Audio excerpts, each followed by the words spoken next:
fat loss triangle versus the muscle growth triangle and where they overlap.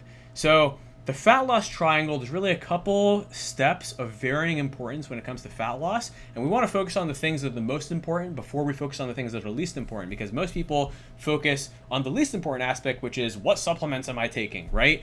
Forget about supplements. If you're like, calorie deficit, weights, sleep, nutrition, cardio, exercise, these things are off, then you're not going to get the result. And of course, this entire course and action plan, all the meal plans and stuff is designed to get you to do the greatest things that give you the most benefit for the least amount of time so that you're getting the best results and most effectively as possible. But it's important to understand the education as well. So the most important thing is you have to be on the right nutrition plan. It needs to be a calorie deficit, and it needs to fit the parameters that we talk about in the deeper nutrition modules, where we're not going excessively low that your metabolism becomes suppressed and you get the hunger side effects, energy side effects, all that negative stuff. But we're also not so high that we're wasting our time if we're not actually in a calorie deficit, right? So there's a balance. And the plans have been set appropriately for that, and then the modules go deeper in that to help you break past plateaus and all other stuff. As far as step count, this is also an important component. You could be following the perfect diet, but if you're only getting 3,000 or 2,000 or 1,000 steps a day, you're probably not burning enough calories to actually lose weight, even on a very low calorie diet.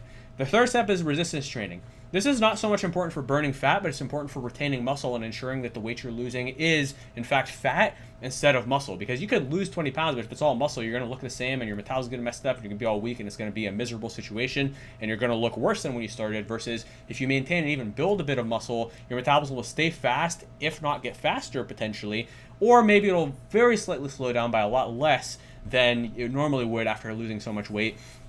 And everything you lose will be exclusively fat, so in that sense, it indirectly promotes fat burning and definitely promotes a healthier metabolism and better looking body composition. And then, of course, sleep, stress, and hormonal management is very important as well. We have modules that go deeper into that, but some of the basics, sleep is the most basic of all of these. You get 7 hours plus per night of sleep, or at least as close as you can. I know if you have a newborn, that might be tough, whatever it may be. And of course, we go deeper into that with the stress, the hormones, all the other more complex modules and, coaching systems that we have inside of our coaching programs as well. But again, this is all stuff that's going to help you to, again, fix your sleep and all these other foundations that are important for the results. And then finally, supplements. I barely mention supplements. I almost never have clients take supplements. Of course, whey protein, I don't really think of that as a supplement. I think of it as a food. Okay, and then there's obviously vegan proteins as well, which I've mentioned before, I believe, inside of the course. Magnesium, glycinate, and glycine are great for sleep quality. So I do take those on a pretty consistent basis, but it's not like I require them to function, right? Or I won't get results if I don't take them, right? Because the other things are far more important. Zinc, vitamin D, good multivitamin are good too. I take zinc. I think I take vitamin D. I don't even remember because I don't take it consistently enough, but I do take zinc most nights. It's good for testosterone levels. It's good for a variety of other things, especially for those of you who are married. And then, of course, a good multivitamin can be beneficial too, but I don't take it consistently. Same with, omega-3, glutamine. These things all work, but I don't really take any of them consistently other than maybe magnesium versus, zinc, magnesium, glycine. I do take them pretty frequently, but again, there's not essentials for fat loss. It's more so just, boost quality of life, boost sleep quality, all that other stuff. Okay. But anyways, even if you have all the perfect best supplements, you spend $5,000 a month in supplements, if you don't have the rest of everything dialed in, you're wasting your money. I know people who sleep 4 hours a night, or I know one person, not people, one person who's really rich. He makes like $300,000 a month, mashallah, and he takes $5,000 worth of supplements per month. Sorry, I almost said per day, per month. But he only sleeps 4 hours a night, so he's still overweight. He still looks older than he is, and I'm not trying to insult him, and I'm not, I think he's an amazing person in his own way, mashallah, and I, have learned a lot from him, but about other things, like about business and stuff like that. But as far as health, I wish he learned more from me about health. He did learn some stuff, but he didn't necessarily apply it the best. So it's important that, you apply what you're learning here, because I can teach you all the info, but if you don't take action on it, you're not going to get a benefit. So likewise with this individual, he still didn't have the best health, even though he was taking so much supplements, because he didn't have the basics dialed in. So what kind of nutrition, like what ratios of macronutrients within nutrition do I utilize to help you get the best results possible, and should you use for yourself? So I typically use with clients during a fat loss phase, 40 to 50% of your calories come from protein, 35 to 40% come from complex carbs, and only 15 to 20% comes from fats, okay? Now, fats are essential, but if you are an obese individual, or even if you're above 15% body fat, you don't need as much fat as you would think, versus if you're lean, if you're 10 to 12% body fat or less, you do need to eat more fat, to where that percentage might go up from 20% to 25%, maybe even 30%. But for the majority of men, I have them eating as little as 30 to 45 grams of fat per day, depending on their body weight, and you'll see the calculations of that in the later modules. But when somebody gets lean, I might up them to 60 if they're still trying to be in a deficit. And if they're trying to be in a surplus, I usually keep it as low as 60, even if they're 10% body fat. We'll sometimes go as high as 75, but I rarely go higher than that. And I know there's some coaches out there, maybe you've seen some content about people recommending 75 to 100 grams of fat a day. You maybe even seen keto diets for people eating 200 grams of fat a day. But I just don't find that stuff to be effective or necessary, and I find it actually is quite counterproductive. So I would not recommend it. Even if you're really lean, there's no need to go super high in fat.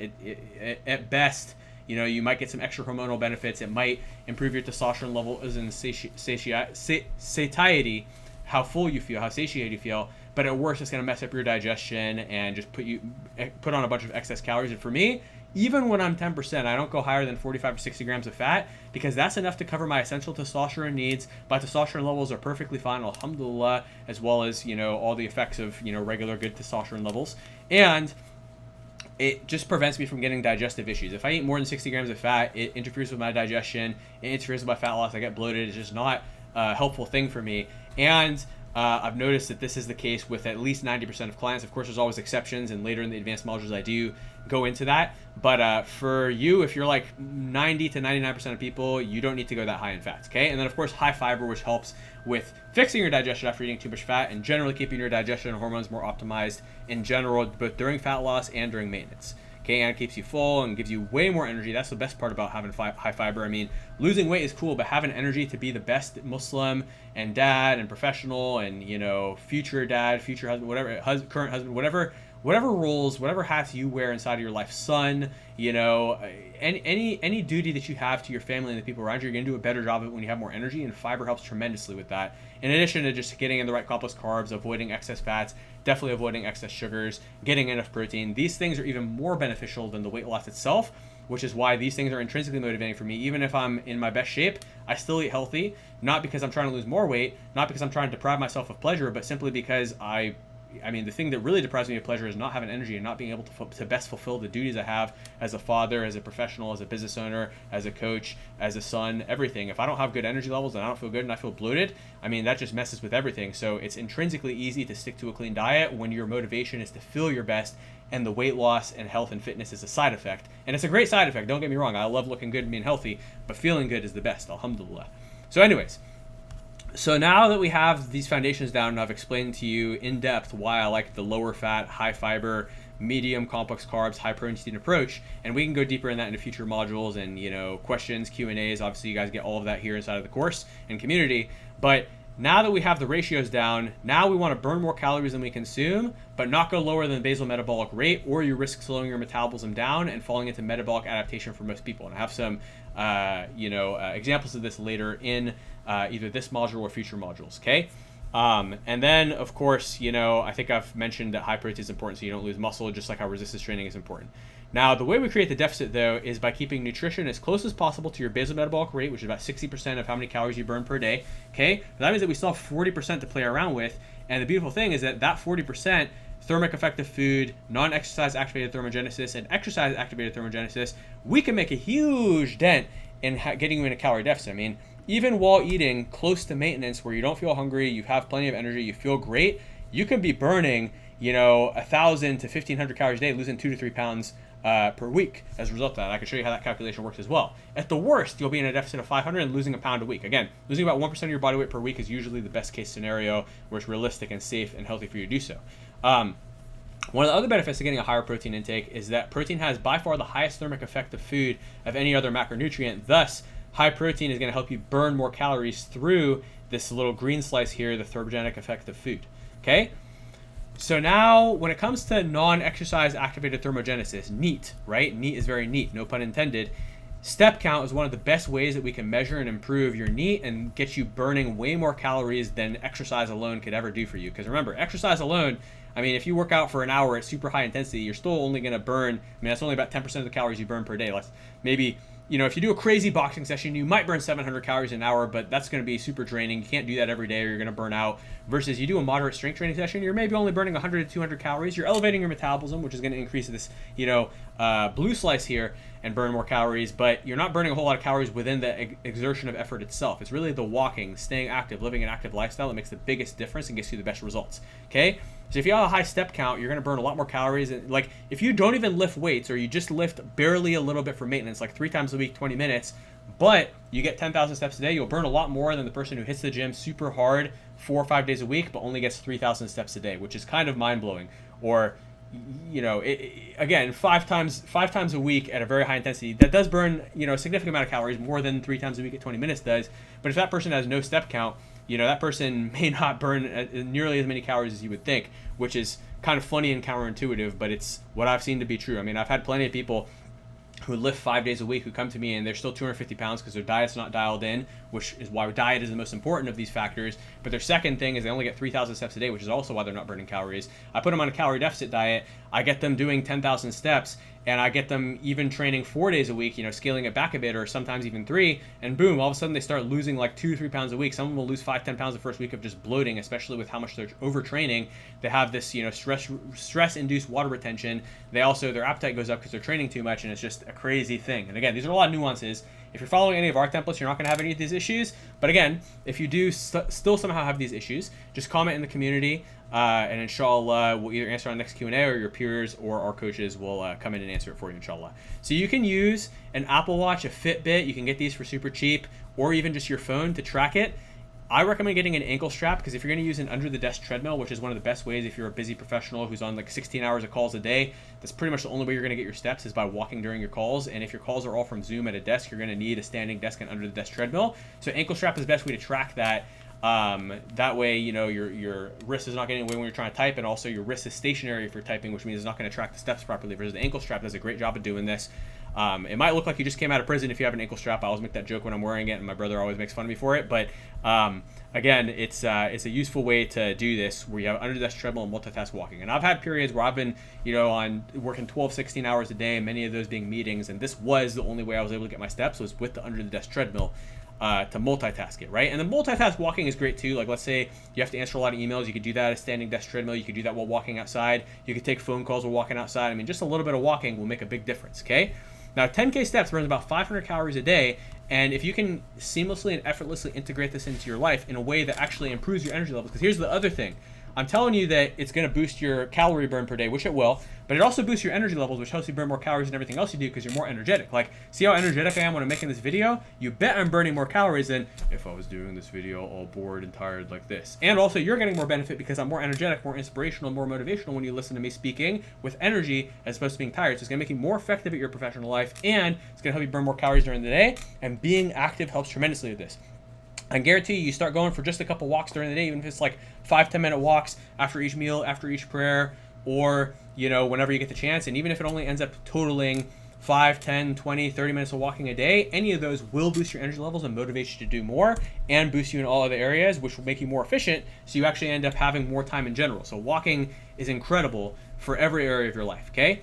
But yeah, multitask walking is great, highly recommended. You know, you can take your kids to the park. Anything you can do that is active and accomplishes your other goals, such as family time, work, whatever it may be, is tremendously beneficial for this. You can even do it with car while you're walking, right? Or I even have like a hafid who is struggling to do his Quran, revision in the morning because he would fall asleep after Fajr. So what we had him do was we had him start doing it while walking in a treadmill in the morning, and that helped him to stay awake because the walking got his blood flow, his circulation, his mood, his endorphins. So he had more energy, so he actually performed better in maintaining his hafid status by revising the Quran. So he was getting barakah, he was rememorizing or revising the Quran, and getting steps and burning calories and bettering and fixing and improving his health and energy levels for the sake of Allah all at the same time. So imagine how many stacks on exponential barakah he's getting by implementing this routine. Now, of course, if walking distracts you from the task at hand, if it's a very focused task, or maybe memorizing new surahs instead of revising them does require a little more mental focus. So if walking helps you with it, sure, do it. But if walking takes away from it, then save the walking for tasks where it helps you with having more energy for your call or whatever it may be. And go at an intensity that makes sense. Like, obviously, if you're huffing and puffing on meetings, you know, that's not smart. So be smart about it is the point. But there's a lot of ways you can multitask it. Same with taking your kids to the park, family time, whatever it may be. Okay? Go on active walking dates with, you know, your spouse. Sorry, this is a course for men, with your wife. You know, so again, it's very, very beneficial, inshallah. Sorry, sometimes we will do a module that's for both men and women, so I'll say with your spouse or if with content, but obviously for this is for the brothers, so with your wife. Okay. So 500 calories a day extra that you're burning per day will get you to burn an extra pound per week on autopilot without ever having to go super low in your calories. And of course, in order to make sure that that 1 pound of weight that you're losing is fat and not muscle, that's why it's important we do resistance training. So as I mentioned, resistance training has two purposes when you're losing weight. It prevents you from losing muscle so that the weight you lose is exclusively fat, okay? Because yeah, as I mentioned, if you lose muscle, it negatively affects your appearance and metabolism and how you feel, okay? Some people naturally lose muscle a lot more easily than others though. So let's say that you're somebody who has never struggled to gain muscle, you're naturally big, jacked, muscular, strong, you know, maybe you're this Palestinian or Lebanese bulldozer, or maybe you have Punjabi ancestry, or Pakistani, or you're Pathan, Afghani, and you're just this naturally jacked, huge, strong guy with massive hands, you know, all that stuff. But you also gain fat easily, but you also gain muscle easily. You probably don't need to do as much resistance training as a skinny fat Pakistani guy who has no muscle, he has a belly, yet he has skinny arms. And I know that both those body types are watching this video right now. There's, you know, the jacked Pathans and Lebanese and Palestinian guys who are watching this, and there's a skinny fat, you know, Pakistani guy who's watching this too. And guess what? I fell into the category of being the skinny fat Pakistani guy, so don't worry, I'm not ragging on you. I'm speaking from a point of relatability and personal experience. So you're gonna have to resistance train more than the giant, jacked, you know, naturally strong Palestinian guy, or Punjabi ancestry guy, or Pathan guy, you know, if you're the skinny fat guy like me. Although, alhamdulillah, I'm not skinny fat anymore because obviously I have built a lot of muscle over the last 15 years of training. So, alhamdulillah, and obviously when I'm in a fat loss phase, I make sure I maintain that muscle, okay? But anyways, so even if you're the naturally strong big guy, resistance training is still important to optimize your results, but it's a little bit less crucial, and if you do less of it, you're still gonna get pretty good results. Even 1 to 2 bodyweight workouts per week would be enough. And steps should be your priority if you're that the guy's just naturally big and strong. However, on the flip side, if you're the skinny fat Pakistani guy, and I'm only saying Pakistani because I'm, you know, half Pakistani, but you could be a skinny fat guy of any race, right? There's skinny fat guys from all races, and that's okay. You know, as I mentioned before in the module on the force method for overcoming any resistance points you have, even if genetics has been an obstacle and excuse for you, there's still a guy with worse genetics than you who's outperforming you. So don't look to the jacked Palestinian guys and the jacked Punjabi guys and the jacked Afghani guys who have it easy when it comes to this. And if you are one of those guys who has it easy, thank Allah for giving you good genetics. But if you're the guy who doesn't have the greatest genetics, I know how you feel because I used to feel the same way. I used to look in the mirror and be like, why are my shoulders so narrow? And I felt sad, but that's not the way to be. We still need to be grateful to Allah that we're still alive. We need to be grateful that there are people with worse genetics than us, so we still have better genetics than most people, or than many people, right? So look to the person who has worse circumstances than you, who's still outperforming you, so that you're inspired by what's possible for you, okay? Like for all you know, I could have worse genetics than you, and you just haven't tapped into your genetics yet because you've been using an excuse. So don't use an excuse, okay? If you're naturally skinny fat and naturally struggle with putting on muscle, you need to take your lifting very seriously to keep your results while you're in a fat loss phase. 3 to 4 times a week. 3 is fine. If you're hitting 3 good, you know, follow our 3-day template in the section 3 of the course, you'll be good to go, inshallah. And 4 times a week is fine too, but it's not always necessary. Find which one works for you with your schedule, your needs, and your recovery abilities, inshallah. And most people are in the middle. Most of you are not super jacked Punjabi / Pathan / Palestinian / Lebanese, you know, / African, you know, wherever you're from, like this naturally jacked guy. But some of you are, and most of you are also not super skinny fat. Most of you are somewhere in the middle, and that's fine. But wherever you are on the spectrum, you should still take resistance training seriously. Just obviously, if you're naturally very jacked and muscular, you can get away with a little bit less, okay? Now, of course, strength training also helps you to keep your metabolism up. Resistance training intrinsically boosts your metabolism because it improves your nutrient partitioning. It burns a small amount of calories, 100 to 200 per hour. But again, the intrinsic boost in metabolism, insulin sensitivity, nutrient partitioning does make a very big difference. It allows you to eat more and have your body use more of that for muscle as opposed to fat. That's what nutrient partitioning means. And it boosts your insulin sensitivity, which helps for those of you who are diabetic, pre-diabetic, or have diabetes in your family. And of course, it keeps your metabolism fast so that, of course, you can see results for the long term and keep them for the long term. Now, the cool thing is that if you're a newbie, or you gain muscle easily, or you haven't trained or eaten consistently or properly in a while, or you've never done so in your life, you could probably gain muscle and lose fat at the same time for at least a month. But if you've already been training and eating well for some time, or you have trouble gaining muscle, you're less likely to be able to do this for quite as long. I have some people who gain muscle and lose fat at the same time for like 3 to 6 months. They're getting stronger, they're getting more jacked, their forearms are getting bigger, their belly's getting smaller, they're getting more veins, everything for like 6 months straight. And I've had some guys who can only do it for a couple weeks or for a month, and then they hit a plateau and they need to focus on one or the other, okay? Now, sleep and stress management are very important, okay? And we're going to get into the muscle growth triangle as well in a second. But sleep and stress management are universal. Sleep deprivation and high stress are going to negatively affect your digestion and your recovery, which is going to mess up your energy levels, make you bloated, make you moody and unhappy, mess with your recovery, so you get more sore and you recover less fast and you make less gains, less progress, and can't train as often without feeling sore and unhappy. I mentioned bloating and poor digestion, sometimes diarrhea. sometimes when you're stressed, you're going to have extra water retention and could even gain fat, or you might have trouble losing weight either due to water retention or due to metabolic issues. You might lose muscle if you get sleep deprivation, or you might struggle to build and maintain muscle if you're not getting enough sleep. There's a lot of other side effects, and you've probably seen me talk about this on social media because I've warned people about this all the time to motivate them to not make these, silly mistakes, right? So in section 5, we are going to talk about sleep and stress optimization, especially if this is a chronic issue for you and you're constantly getting less than 7 hours a night, or you struggle with sleep quality, or you wake up during the night. Again, we have modules on this. You can post in the community. Unless you got a bunch of newborns, you got 3 kids under 5 years old. I'm sure there's other brothers in the community who have the same issue. We definitely have clients who are in a similar situation. So you guys can mastermind on that. And of course, we'll come in, we'll answer in Q&As as well, In Shaa Allah. Now, let's talk about the muscle growth pyramid. So within the muscle growth pyramid, look, I've got these cool graphs. You can screenshot them. They're interesting. This one kind of refers to like the phases where in the beginning, you'll notice in the templates, we do higher reps and more stability exercises, easier exercises. Then we kind of do more of like, a bodybuilding type of style of thing. Then, and for this phase, neuromuscular control and balance, I actually like to go a little bit higher reps than what they have here, 8 to 10. Okay. And then, once you've been doing this for a good 3-4 months, then we can go into lower reps. I don't go into 4 to 6 too much, but we do it sometimes, and then likewise, a month 5, then you can kind of do max strength, especially if your goal is to gain muscle, okay? And rarely do we need to go this low in reps on fat loss, but you also don't need to go super high reps either for fat loss. There's always a balance. 8 to 12 is great, but again, we have other modules, inshallah, coming out where we're going to talk about rep ranges, and of course, we can address that on Q&A. But the more important pyramid is I like to talk about the importance of training and nutrition. Those are the essentials. Sleep is also extremely important, as we talked about. You could talk about advanced techniques a little bit later, but that's kind of not super important just yet, and recovery. So I'd say, this pyramid's a little bit out of order. I just found a cool graph online, but basically, I'd say, if you're missing any of these variables, you're not going to gain optimal muscle, okay? If you want to gain weight, yeah, nutrition will help you gain weight, right? But if you want that weight to be quality weight, you need to make sure that your training and your recovery are on point. So really, the funny thing is that a lot of people struggle with fat loss and a lot of people gain muscle by accident, because here's the thing: if you like to eat a lot of food and you like to eat a lot of meat anyways as part of your culture, and you like to lift weights, and you sleep okay, you'll gain some muscle, you'll gain some fat. So that's why, and especially if you have good genetics, you'll gain quite a bit of muscle. So that's why some people accidentally gain muscle, but then they struggle with losing fat.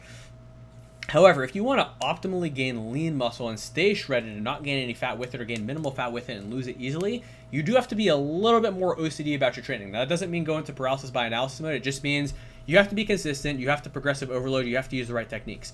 You can miss a few nights of sleep here and there, like not pull an all-nighter, of course, that's terrible, but you can have a couple nights where you get under 7 hours, but if you're really trying to gain optimal muscle, you really need to put in effort to prioritize and make some sacrifices so you can get 7+ hours. And that's the tricky thing. Again, that may not be realistic for you, so you got to do what you can, and even if the results aren't optimal, at least you're making progress and moving in the right direction. It's okay to be imperfect, right? But try to get as close to doing good with this as possible. And then, of course, nutrition is always important. Some of you eat dirty, you're eating all this high-fat meat as part of your culture, and you kind of accidentally gain muscle. But somebody who really struggles with gaining muscle, you got to be very proactive with protein. If you don't want to gain fat with it, you have to keep your fats low, getting your complex carbs, all that stuff.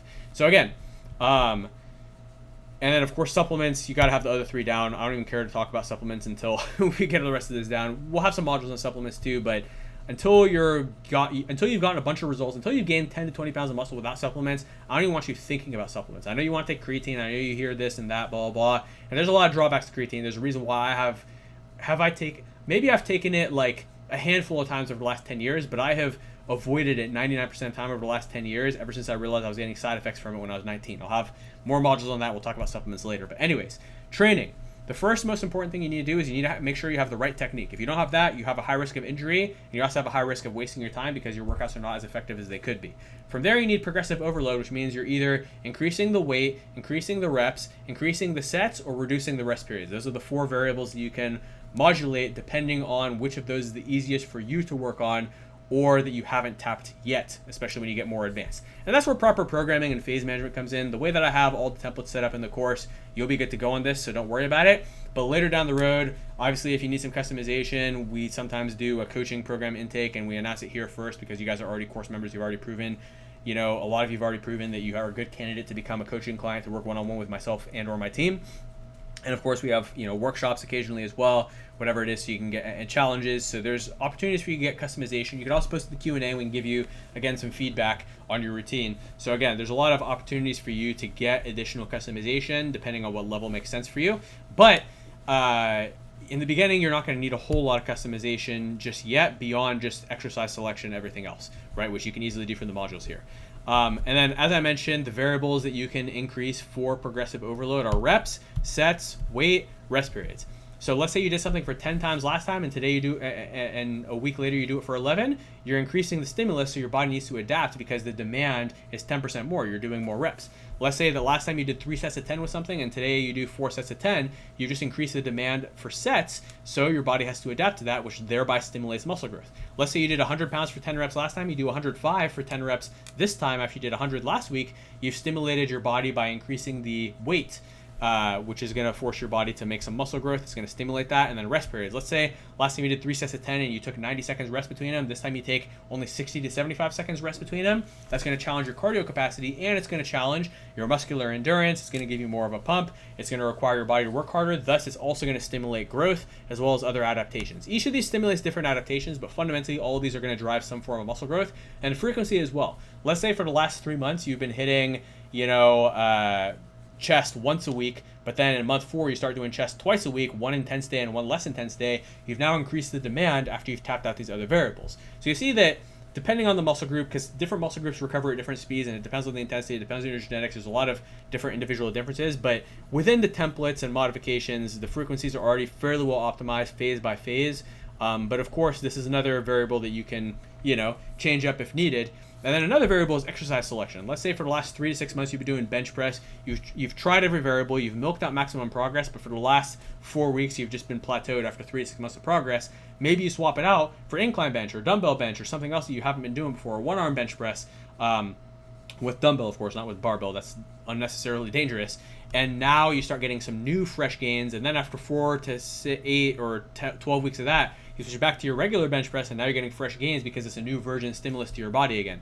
So again, we'll go into more deep dives on this on module 3 and then the advanced modules, but these are just some ideas. We stimulate growth and adaptations without dipping too far into recovery by improving these variables. So again, you don't want to train maximum intensity each time. Leave some energy in the muscle to grow, because the more you annihilate the muscle, the longer it takes to recover, the less growth you're going to see, because for your muscles to grow, first you break down your muscles through training. Your body first has to recover, and then your body super compensates after it's recovered by making the gains. So if you're constantly tapping so far into your recovery ability that you're always recovering but you're never growing, that's not optimal. But at the same time, if you never increase the variables at all, you also won't stimulate growth. So there's always a balance. As Muslims, we have balance. Extremism is not good. You train too extremely hard, you won't recover properly. If you're too extremely lazy with your training, you'll never stimulate growth and adaptation in the first place. Rather, it's about making moderate incremental increases that slightly challenge your body more and more by the day, so that your body adapts as a result. That's how this whole thing works, okay?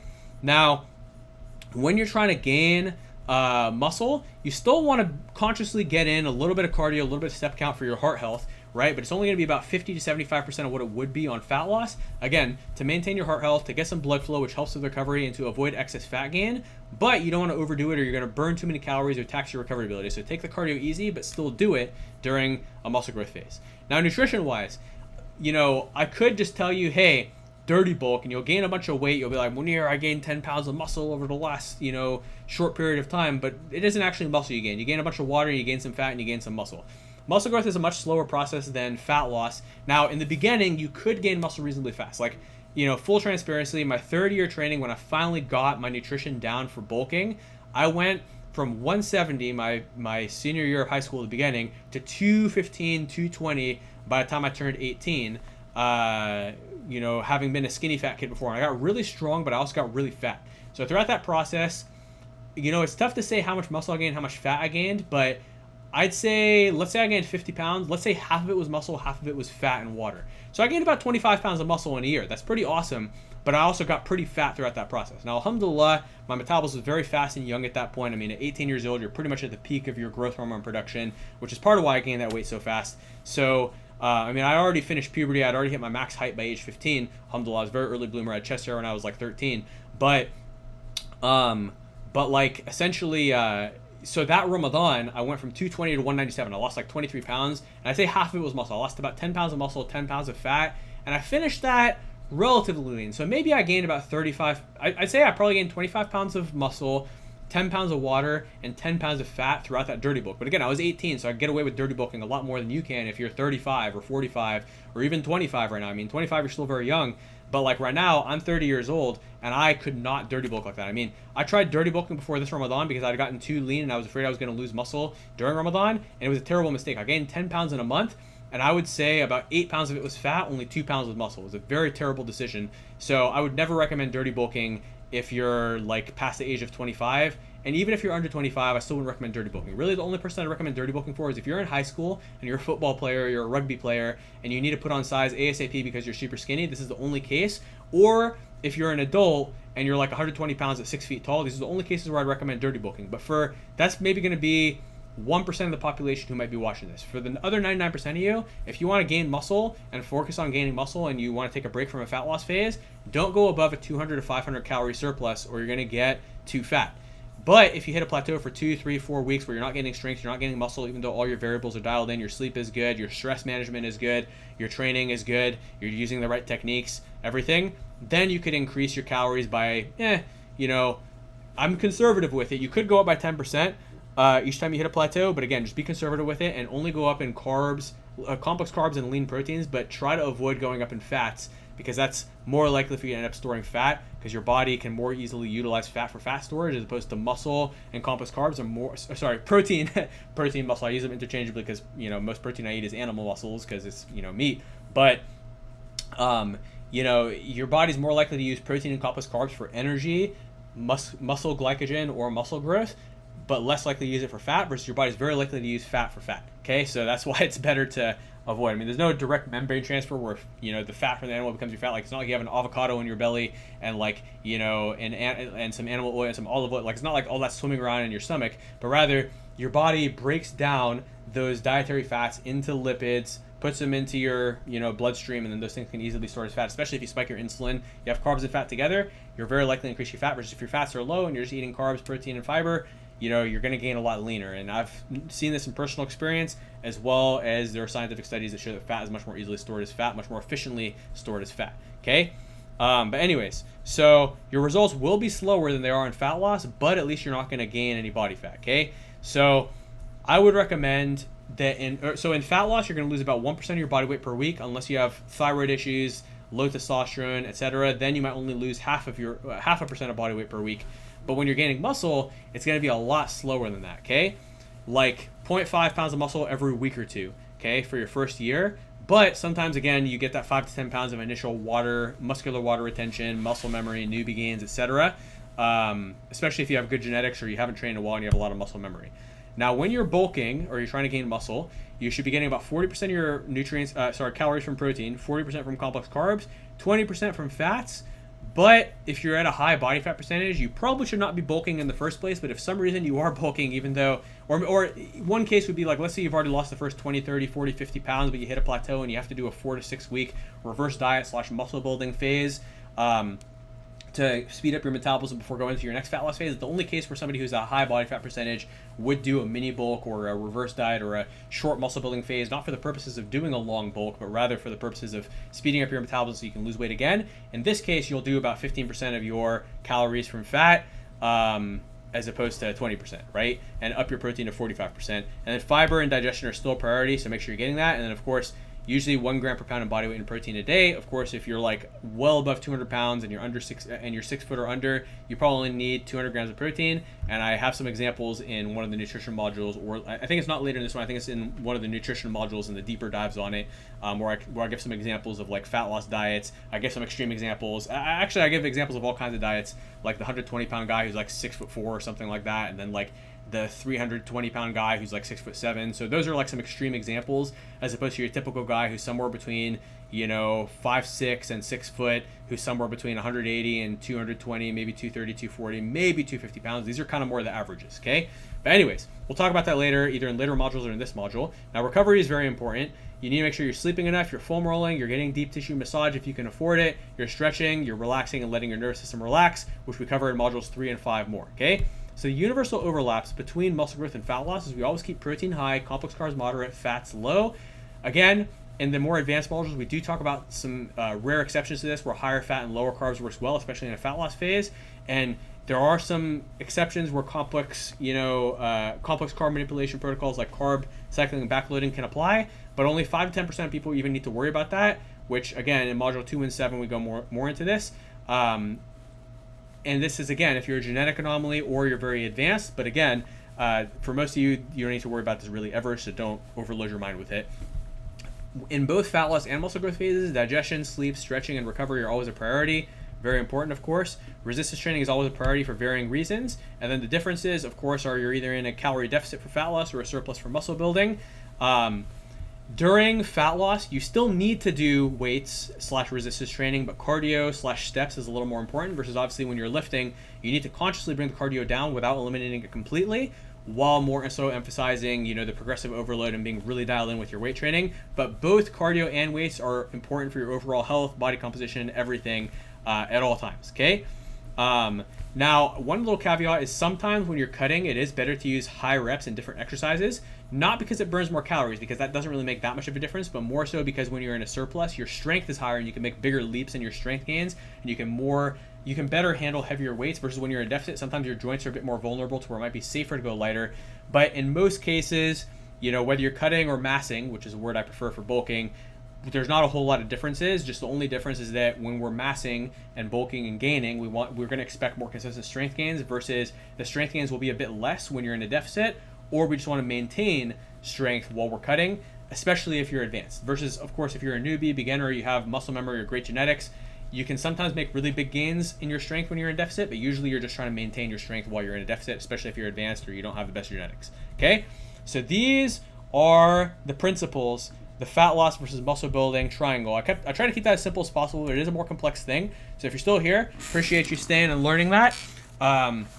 And if you're revisiting this from a later module, I hope this helps with breaking your plateau. I would also recommend, now that you understand this, to look into the reverse diet stuff, which is going to help you break through a dieting plateau if you've been plateaued for more than 2 weeks, despite everything being dialed in on a fat loss phase. And sometimes if you're in a massing phase, a bulking phase, and you hit a plateau, sometimes doing a mini cut to strip away the fat will give you better insulin sensitivity and slow your metabolism down a bit so that you can gain more muscle later. So it's funny because doing a 4 to 6 week bulk after 3 to 6 months of cutting and hitting a plateau can repotentiate your ability to lose fat more efficiently, because it lets your body know it's not starving, it's okay, it can start letting go of weight and increasing metabolism again. And likewise, if you've been bulking so much that your metabolism is crazy fast and you've seen metabolic adaptation in the opposite direction than how people see metabolic adaptation while cutting, then doing a small fat loss phase will not only help you get leaner and help you just gain more quality weight and improve your health and improve how you look and all that stuff, but it'll also potentiate more gains because your metabolism slows down a bit and your body becomes hungry for more nutrients to start bulking again. So we always want to work with our metabolism instead of against it, and almost